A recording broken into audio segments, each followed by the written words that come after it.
다 함께 묵상기도 하시겠습니다.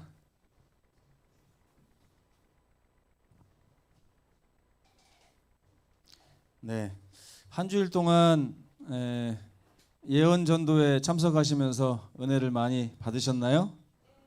네, 이 교회는 은혜 받기 위해서 오는 것입니다. 은혜를 받고 그 은혜에 감사하면 그 반응이라는 게 생겨요. 네. 여러분들 부모님들 다 사랑하시죠? 네. 왜 지구의 인구가 70억 명 중에 왜 굳이 그 어르신들을 여러분들이 사랑하시는 것입니까?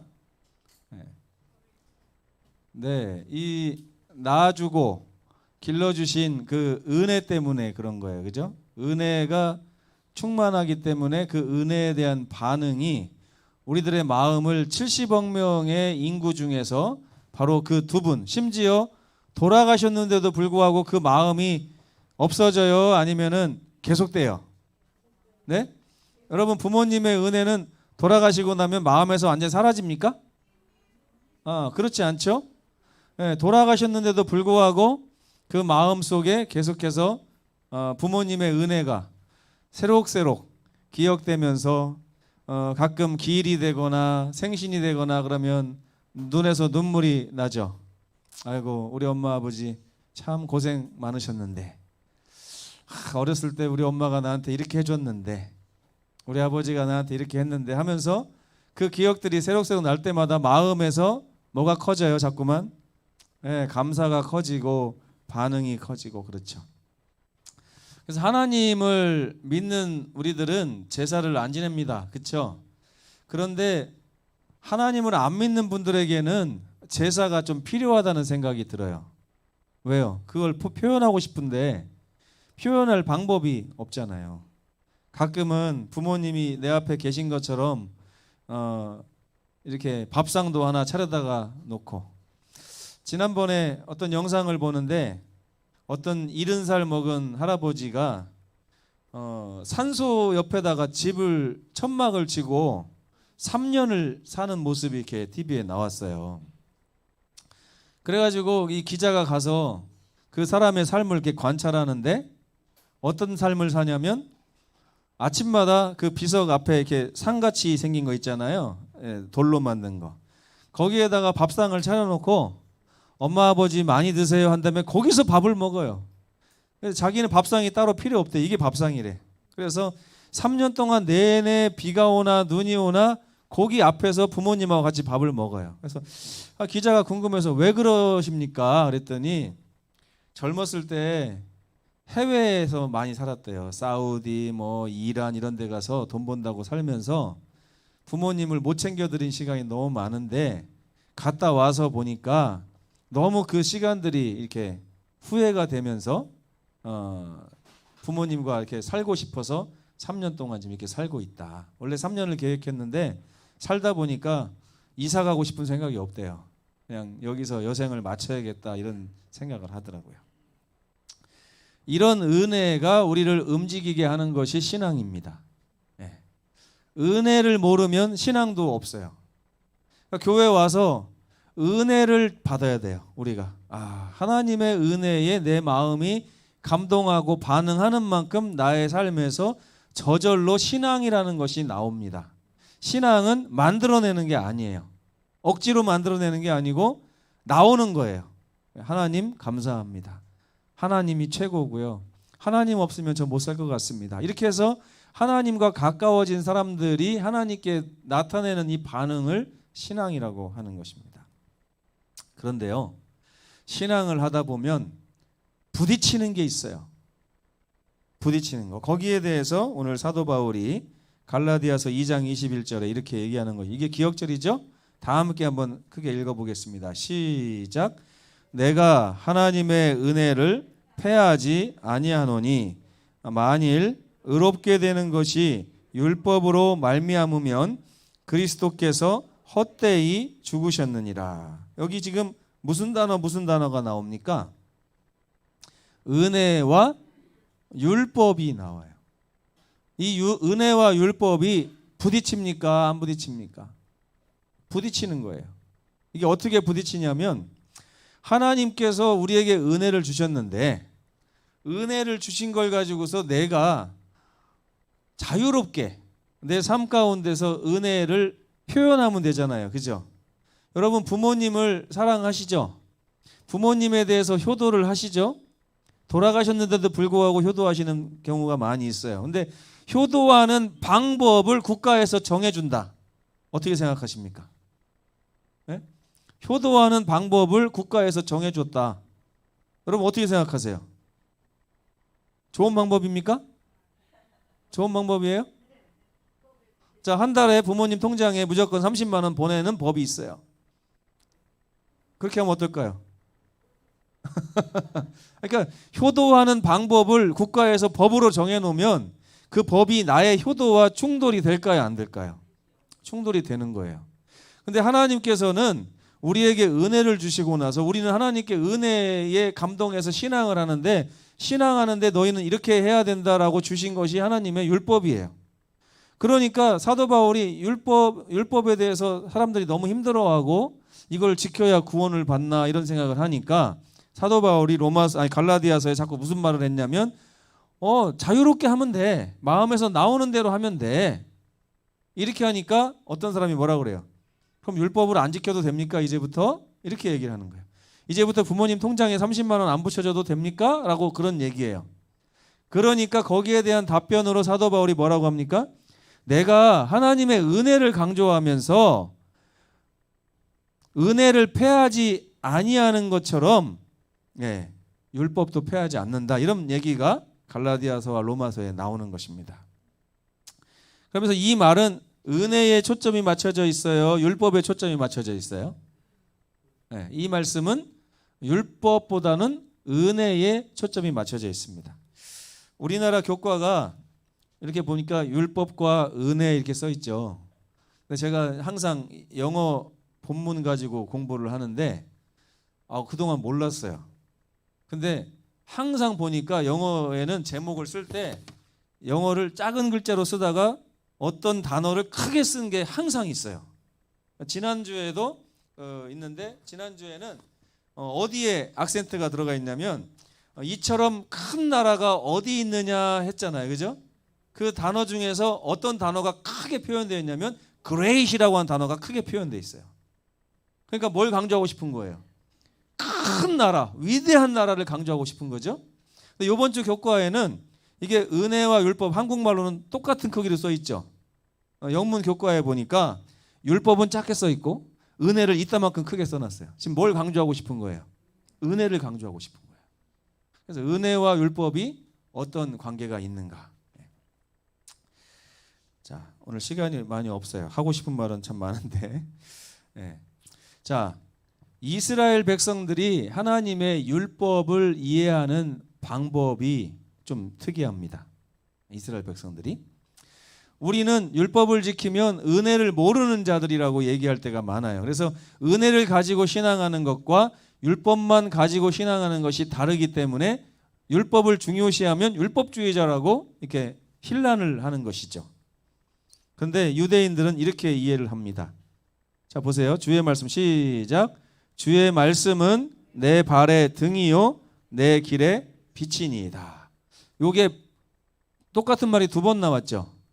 이게 반복법일까요? 아니면 두 가지가 좀 얘기가 다를까요? 저는 그동안 이제 반복법인 줄 알았는데 유대 문화를 연구해 본 이 학자들, 특별히 이번 교과를 쓰신 분이 이것은 같은 것을 두 번 쓴 것이 아니라 다른 것이다. 이렇게 얘기를 해요. 등과 빛이 다르다는 거예요.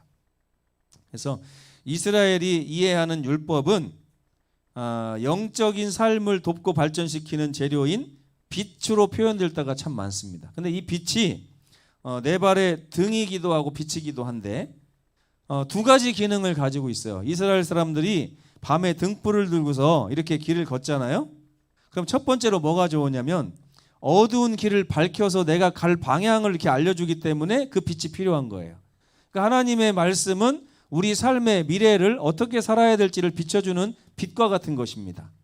근데 또 하나의 기능을 한다는 거예요. 또 하나의 기능이 뭔지 아세요? 이스라엘의 밤길은 뱀이 우글우글하답니다. 뱀. 근데 이 등이 하는 역할이 뭐냐면 뱀을 쫓는 역할을 하는 거예요. 그러니까 위험으로부터도 지켜주는 게 바로 등. 여러분 밤에 들짐승들이 막 달려들려고 그러면 뭐 하라고 그래요? 후레쉬로 막 비치면 도망간다고 하잖아요. 그죠? 호랑이가 나타나면 막 횃불을 들고 막 이렇게 하면 호랑이도 도망간다고 그래요.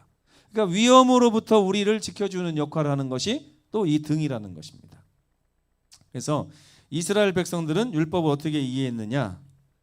우리를 계몽하고 우리의 삶에 갈 길을 알려주는 하나님의 말씀, 또 우리를 위험으로부터 보호해주고 지켜주는 역할을 하는 하나님의 말씀.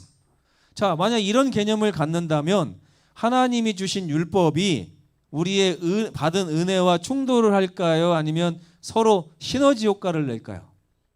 네, 서로 돕는 역할을 한다는 것입니다. 그래서 이스라엘 백성들은 율법을 이해하면서 율법은 빛과 같은 것인데 이것이 없는 삶과 있는 삶은 너무나 다른 것이다. 이렇게 생각을 한다는 것입니다.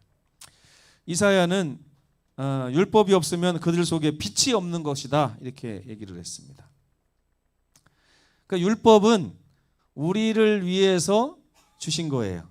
하나님께서 은혜를 주시고 나서 이제부터는 너희는 나에게 효도해야 된다.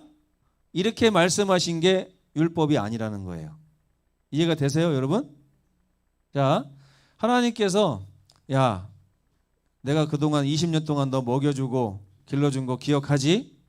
이제부터 그 은혜를 생각한다면 너는 앞으로 이렇게 해야 돼 라고 준 것이 율법이 아니라는 것입니다.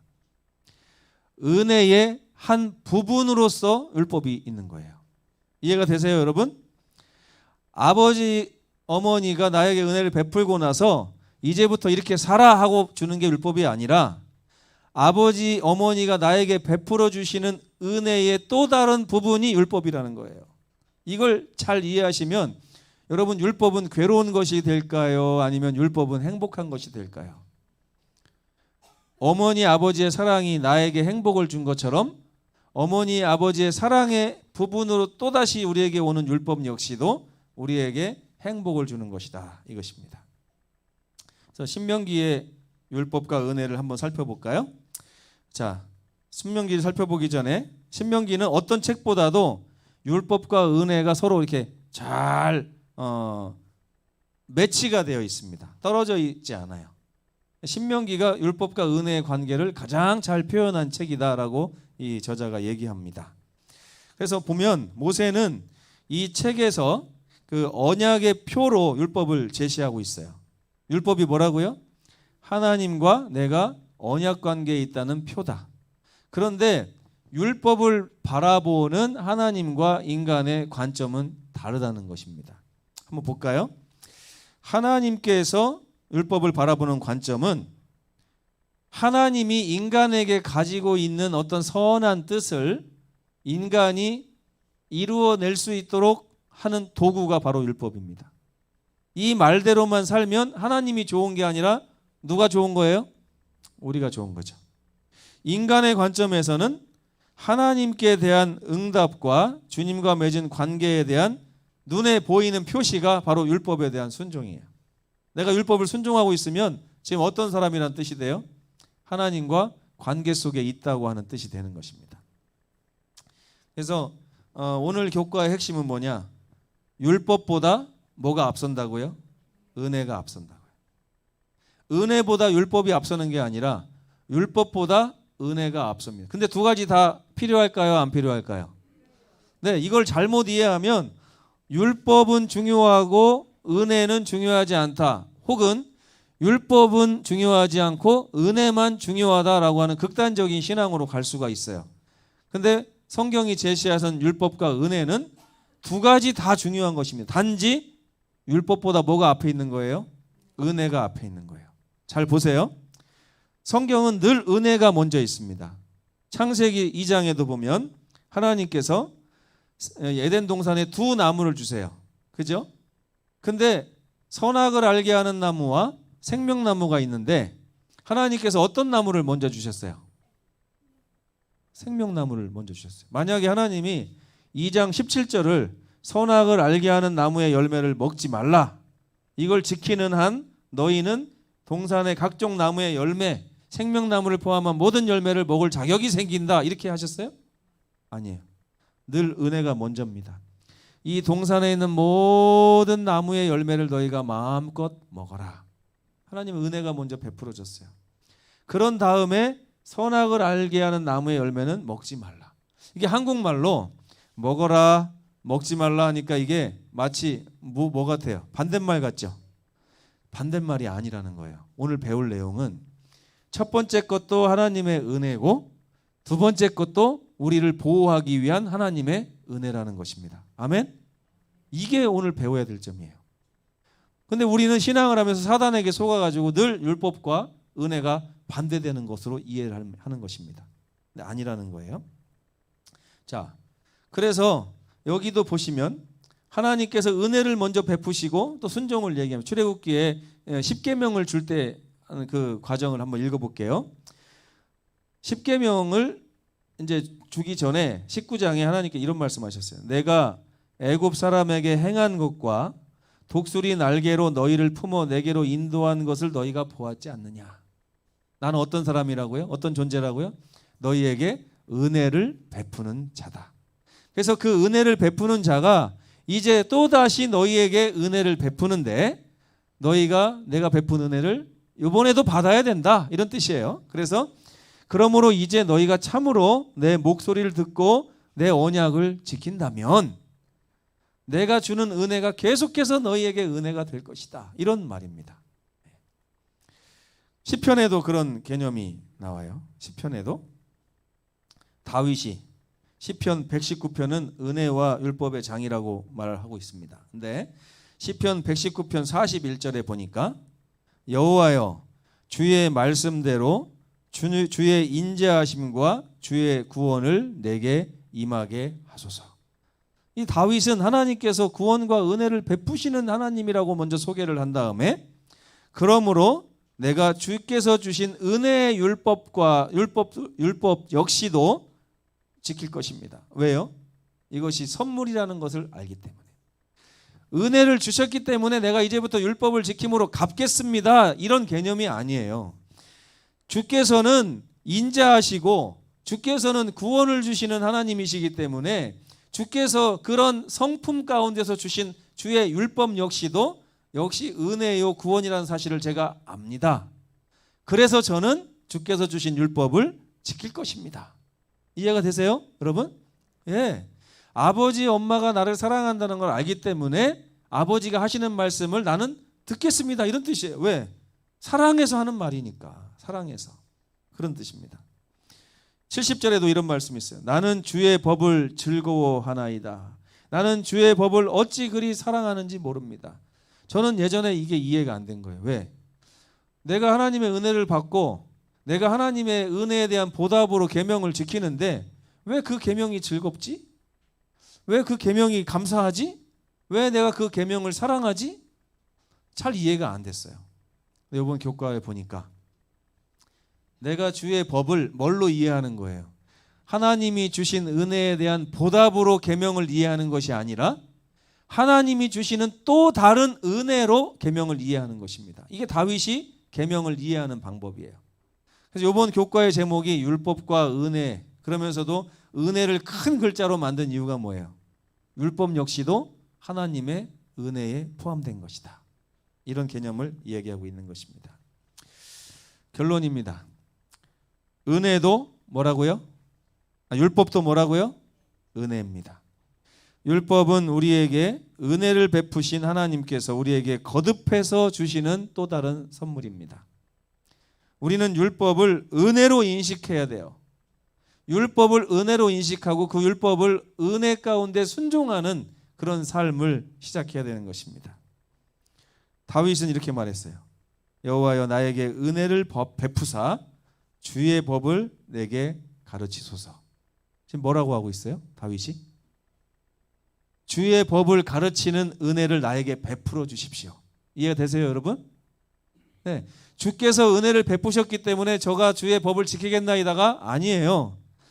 하나님 이제까지 주신 은혜에다가 또 다른 은혜를 거듭해서 저에게 주십시오. 그 은혜가 뭐냐? 주의 법을 저에게 가르쳐 주시는 은혜를 베풀어 주십시오. 제가 너무나 감동을 받았어요. 율법을 먹어라, 먹지 말라 이렇게 반대로 생각하고 있었구나. 사단이가 에덴 동산에서 아담과 하와와 그의 후손들에게 심어주고자 했던 생각이 이거였구나. 은혜와 율법은 반대되는 개념이다. 그래서 생명나무를 먹으라고 하는 건 은혜고 선악을 알게 하는 나무를 먹지 말라 하는 건 율법이다. 이렇게 이해하도록 했다는 것이에요. 근데 성경의 다윗은 그렇게 이해한 것이 아니라 생명나무는 먹지 말라, 이것이 나의 은혜다. 선악을 알게 하는 나무는 먹지 말아라, 이것이 또 다른 나의 은혜다. 이렇게 얘기하고 있다는 거예요. 이게 성경이 말하는 율법과 은혜. 신명기서는 이 율법과 은혜를 같은 것으로 보는 것입니다. 그래서 우리가 신명기를 배워야 되는 거예요. 율법을 은혜와 동일시하는 것은 우리의 신앙에 얼마나 큰 유익을 줄 수 있을까요? 그동안 우리 신앙이 율법에 자꾸 부딪힌 이유가 어디에 있다고요? 율법과 은혜가 서로 반대되는 것으로 보기 때문에. 그래서 사도 바울도 그런 개념을 깨주기 위해서 자꾸 뭐라 그래요? 내가 하나님의 사랑으로 말미암아 율법을 폐하느뇨? 결코 그럴 수 없느니라. 도리어 율법을 완성하고 완전케 하느니라. 하나님의 은혜가 율법을 완전하게 한다면 이것은 같은 편에 있다는 얘기가 되는 거죠. 율법은 하나님의 또 다른 은혜라는 것입니다. 그래서 이렇게 율법을 은혜와 동일선상에 놓고 신앙하는 분들은 그 신앙이 자라날까요? 신앙이 많이 자라나게 돼 있습니다. 근데 율법을 은혜와 반대편에 두고 신앙하시는 분들은 하나님을 믿긴 믿어야 되는데 이거 너무 힘드네 라고 하는 개념으로 늘 율법주의적인 생각을 하게 돼 있는 것입니다. 여기서부터 벗어나도록 하는 것이 오늘 신명기서에서 우리에게 주는 교훈이라고 할 수가 있겠습니다. 하나님이 은혜로 주신 율법에 감사하십니까, 여러분? 네. 그 율법에 순종하게 되면 진정한 자유를 얻게 된다고 예수께서도 말씀하셨어요. 진리를 알지니 진리가 너희를 자유케 하리라. 우리 하나님께서 계속해서 우리에게 구원을 베푸시고 은혜로 율법을 또 가르치시고 또 우리 곁에서 동행하시며 영원토록 하나님 우리에게 은혜를 베푸시는 분입니다. 우리에게서 뭔가를 뺏어가려고 하는 분이 아니라 대가로 받아내려고 하는 분이 아니라 끝까지 우리에게 은혜를 베푸시려고 하는 그 하나님을 섬기는 우리 모두가 되기를 간절히 바랍니다. 묵상 기도하시고 마치겠습니다. 네, 교육부 순서 있겠습니다. 여러분 기대하시는 것 같아서요. 예.